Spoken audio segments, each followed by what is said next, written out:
adalah nyeri dada. Jadi ketika aktivitas biasanya tidak ada keluhan, sekarang ada nyeri dada, maka itu ada tanda-tanda ke arah penyakit jantung. Harap segera dilakukan pemeriksaan selanjutnya.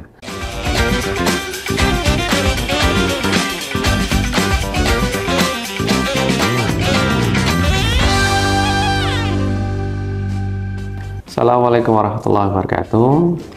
Selamat pagi kepada sahabat Resumsa. Perkenalkan, saya Dr. Muhammad Adrin, dokter spesialis jantung dan pembuluh darah yang sehari-hari bekerja di Rumah Sakit Umum Muhammadiyah Siti Aminah sebagai dokter spesialis jantung dan pembuluh darah. Kali ini saya akan berbagi kepada para sahabat semua tentang penyakit jantung, penyakit yang banyak di kalangan masyarakat dan kadang-kadang masyarakat khawatir untuk menjangkitinya. Nah, kali ini saya akan membahas tentang apa sih gejala penyakit jantung dan bagaimana cara mencegahnya. Kita akan mulai dari tentang gejala penyakit jantung. Gejala pertama yang sering timbul adalah sesak nafas. Sesak nafas, jika dulu kita misalnya jalan 100 meter kuat, tidak ngos-ngosan, sekarang kok 100 meter ngos-ngosan, maka itu gejala penyakit jantung. Gejala kedua adalah nyeri dada. Jadi ketika aktivitas biasanya tidak ada keluhan, sekarang ada nyeri dada, maka itu ada tanda-tanda ke arah penyakit jantung. Harap segera dilakukan pemeriksaan selanjutnya. Nah, gejala ketiga adalah yang mungkin terjadi berdebar. Jadi terasa dadanya kencang, berdetak kencang, maka itu bisa jadi gejala jantung, terutama ketika beraktivitas berdebarnya muncul. Gejala keempat adalah pingsan. Pingsannya seperti apa? Tentu pingsannya berbeda dengan misalnya pingsan karena penyakit saraf. Jika pingsan karena penyakit saraf, maka yang timbul pingsan kemudian saat bangun biasanya ada sisa, entah mulutnya mencong, tangannya lemah, dan sebagainya. Sedangkan pingsan karena jantung biasanya ada gejala awal, misalnya nyeri dada, sesak, kemudian pingsan, dan ketika bangun segar bugar kembali. Seperti tidak ada keluhan. Itu gejala pingsan. Gejala berikutnya adalah kaki bengkak. Jadi jika para sahabat Resumsa mengalami kaki bengkak di area lutut dan mata kaki, bahkan sampai mata kakinya tidak terlihat, maka jangan-jangan itu adalah gejala sebuah penyakit jantung, maka harus segera dilakukan pemeriksaan.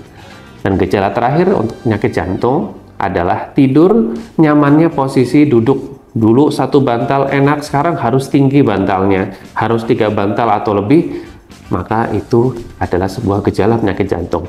Nah, jika para sahabat mengalami hal-hal tersebut, salah satu atau bahkan lebih, maka sebaiknya dilakukan pemeriksaan ke rumah sakit atau puskesmas terdekat.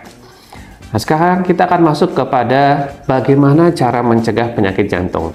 Nah, ini yang paling penting ya, kita tidak ingin semua hal yang saya sebutkan terjadi, maka yang harus kita lakukan adalah mencegah sebelum mengobati.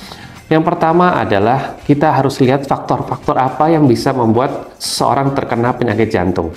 Jadi kita harus menghindari faktor resiko tersebut. Yang pertama adalah hipertensi atau darah tinggi.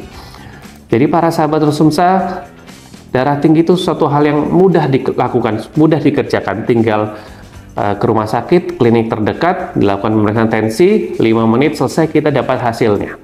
Jadi sangat mudah dilakukan. Mungkin kita bisa beli di toko-toko alatnya, kita bisa lakukan pemeriksaan sendiri dan kita bisa tahu kita ada darah tinggi atau tidak. Darah tinggi yang normal adalah sekitar kurang dari 130/80. Jadi jika sahabat Resumsa tensi di atas itu, maka segera dilakukan pemeriksaan lebih lanjut. Tapi dokter, saya tidak bergejala, tensi saya 150/80, justru darah tinggi, tidak ada gejala. Ketika sudah ada gejala, maka sudah dikatakan terlambat. Jadi jangan nunggu ada gejala ketika punya darah tinggi. Yang kedua adalah faktor yang harus kita kurangi agar terhindar dari penyakit jantung adalah kolesterol yang tinggi. Kolesterol sumbernya adalah makanan berlemak, atau makanan yang biasa mungkin para sahabat Resumsa daerah Bumiayu adalah gorengan, ya. Bisa dibilang tiada hari tanpa gorengan, dan itu yang harus dikurangi pada upaya untuk mencegah penyakit jantung. Apalagi santan-santan, kerupuk tentu saja digoreng ya. Jadi segera kurangi, terutama jika kolesterol sahabat lebih dari 150. Segera lakukan penanganan dengan cara mengurangi hal-hal yang tadi saya sebutkan. Hal ketiga yang harus dikurangi adalah kegemukan atau obesitas.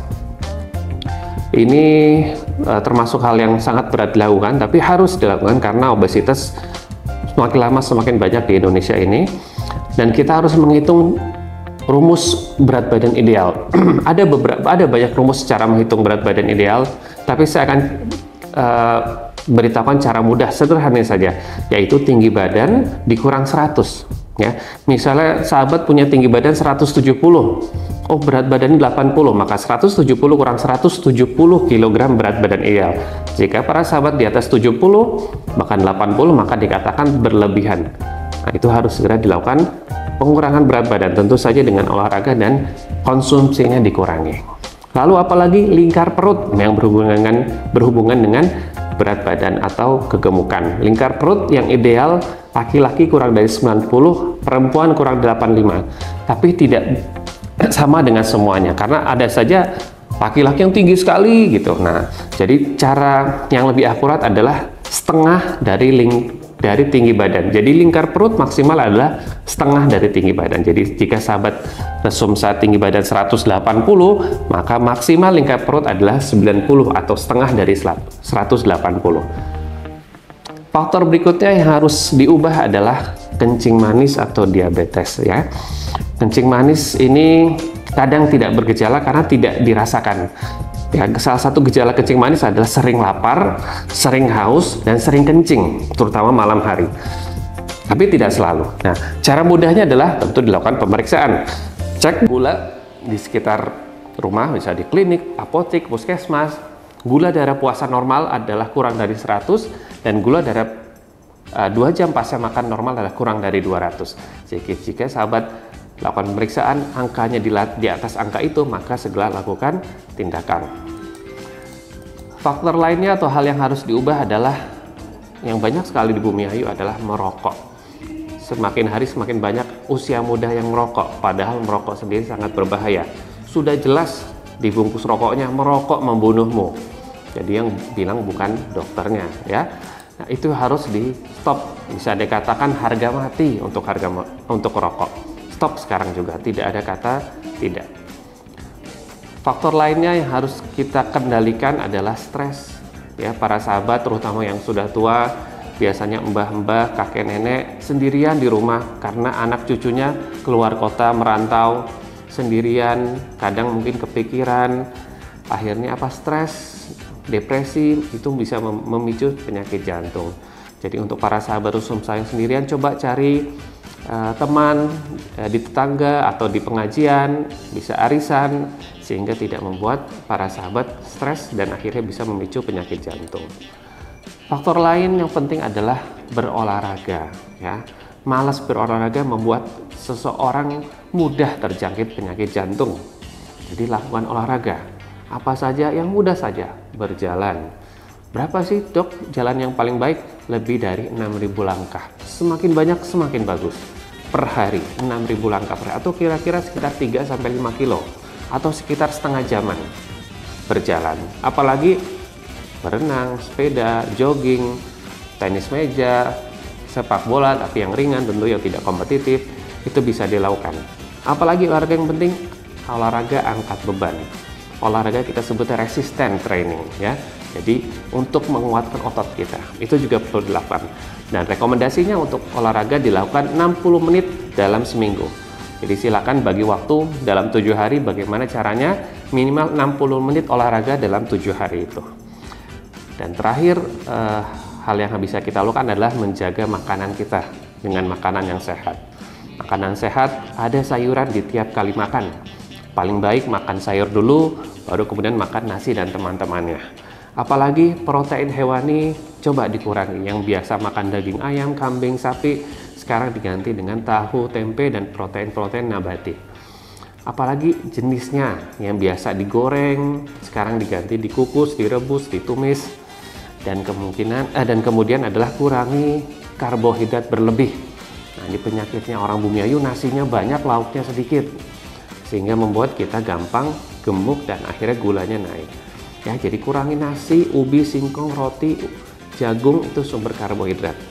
Segera kurangi. Jadi itu saja sahabat resumsa kira-kira yang bisa dilakukan untuk mencegah penyakit jantung. Semoga bermanfaat. Wassalamualaikum warahmatullahi wabarakatuh.